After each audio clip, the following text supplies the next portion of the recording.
Welcome back. One final point before we go tonight. It's Columbus Day today. Happy Columbus Day. The day the radical left loves to trash Christopher Columbus, who discovered North America, as a brutal white man who committed mass genocide. And that narrative from the left is revisionist history, and it's a lie. Let's play a game of fact versus fiction, shall we? The left claims Christopher Columbus committed mass genocide. Is that fact or is that fiction? It is fiction. Christopher Columbus landed in the Americas in 1492. At that time, there were approximately 20 million indigenous people living here. Within 200 years, approximately 95% of those 20 million were dead. That part is historically accurate. But what killed them? How did Christopher Columbus and his men carry out such mass extermination? Well, they didn't. Nearly all of the 19 million natives who died after the arrival of the European settlers were killed by disease. Smallpox, the flu, TB, malaria, the plague, measles, cholera, etc. These diseases came with European settlers and the natives had no immunities to them. The diseases, and not Columbus, wiped out the native populations. The second claim from the left, Christopher Columbus was a brutal tyrant. Fact or fiction? This is fiction too. A professor at Stanford University named Carol Delaney says most of the death came after Columbus's time in the Americas. Delaney says, and I quote, "They're blaming Columbus for the things he didn't do. It was mostly the people who came after, the settlers. I think he's been terribly maligned." In fact, Columbus prohibited his men from raping and plundering the natives, and when two of his men did it anyway, he executed them. In his writings after his journeys, Columbus defended the natives, and he adopted the son of a chief. That brings us to our third claim from the left. The colonialist white settlers stole America from the natives. This is neither fact nor fiction. It's a matter of context.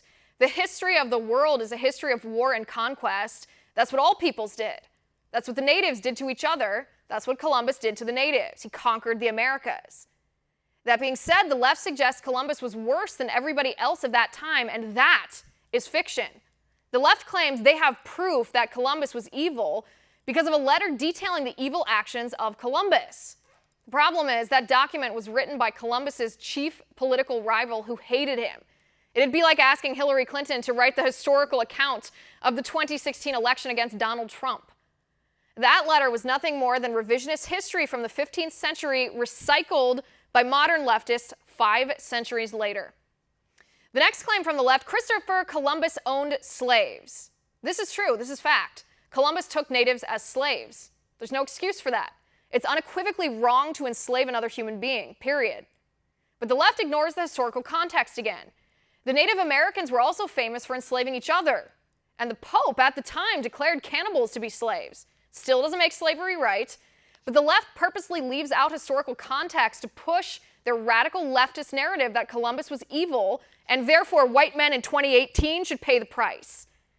The left peddles this revisionist history as an excuse to justify big government policies that take from the haves and give to the have-nots.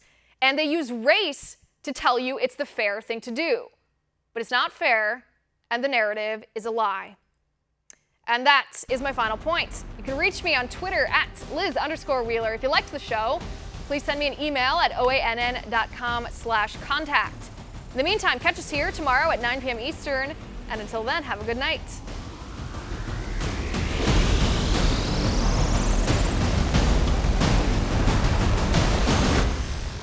Want to see more videos like this? Click on the link below and subscribe to One America News on YouTube. And call your cable provider and kindly demand that One America News is added to your lineup.